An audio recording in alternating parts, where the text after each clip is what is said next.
Hello, I'm deathVANQUISHED. BioMonkey is still out due to his Xbox 360 being in the shop, and that is just one of the topics I will hit on today.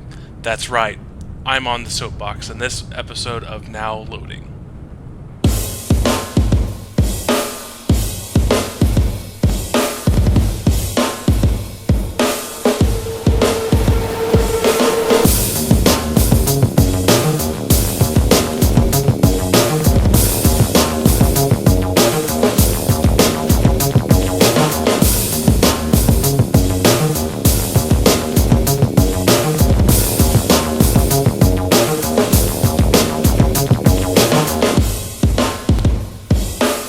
Alright, here we go.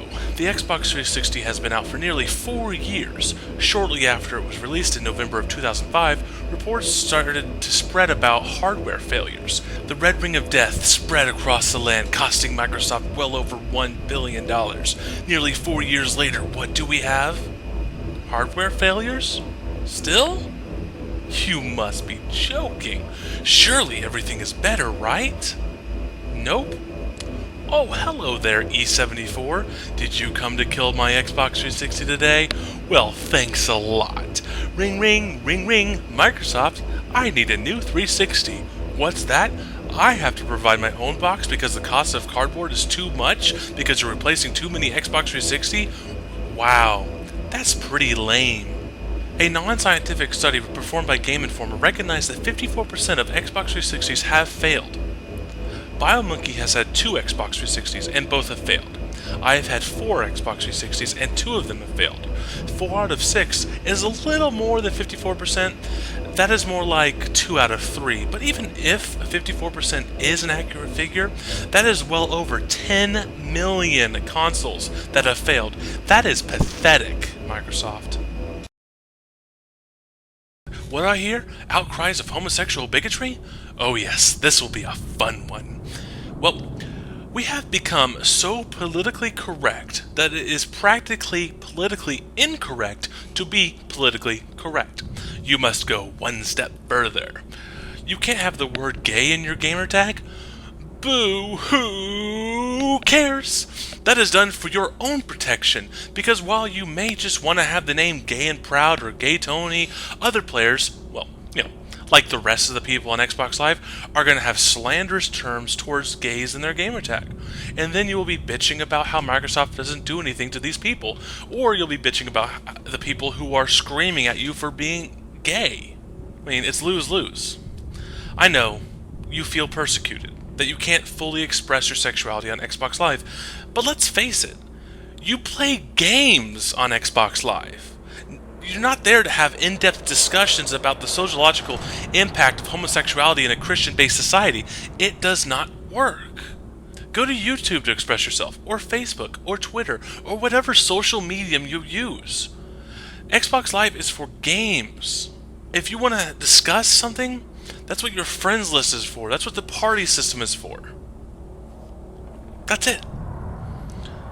Oh, and about Shadow Complex, Orson Scott Card is allowed his freedoms just like the rest of you. Just because a male lead saves a female lead, it does not make it anti-homosexual rhetoric. Legend of Zelda isn't anti-homosexual, neither is Super Mario Bros., nor Uncharted, Gears of War 2, or even Halo. On to cries about racism in gaming. There aren't enough black heroes is one of the main complaints that has been voiced so loudly. The problem with this statement is that a lot of people don't know of any black heroes. There were plenty of great black men in the civil rights movement that are heroes to millions upon millions of people, but you can't have a game based on that. Or one that will sell well. Of course there were black heroes that fought for the Union in the Civil War, but as the History Channel has shown us, Civil War games sell terribly and aren't very fun. Sorry, but gamers don't like to have enough patience to reload a gun for over 5 seconds. Why isn't there a game about the Buffalo Soldiers? No clue. Honestly, no clue at all. With all of our World War II games out there, there should be a game about the Buffalo Soldiers. But just because there isn't one, that doesn't mean that the game industry is racist. Unfortunately, I must bring up Resident Evil 5 and now Left 4 Dead 2. People who are watching this, America is not Earth. The United States of America is not a planet. We are a part of a planet that has several different races and several different populaces. It is not racist to have a game based in Africa. It is not racist for a white protagonist to defend himself from a majority. You can say it is deplorable that the location happens to be in Africa, where most evidence points where humanity came from, but racism requires one key word: malice. Resident Evil 5 shows no malice to the Africans. They are infected, and the only good zombie is a dead zombie. But, well, of course zombies are already dead, but you know what I mean.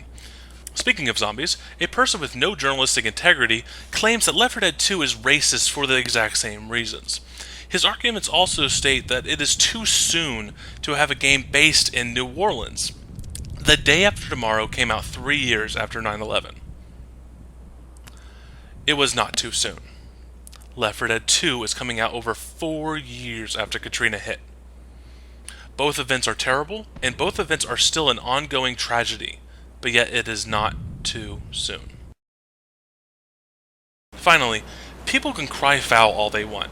They have the right to, just like I have the right to call foul on them. But please, stop trying to look for things that aren't there.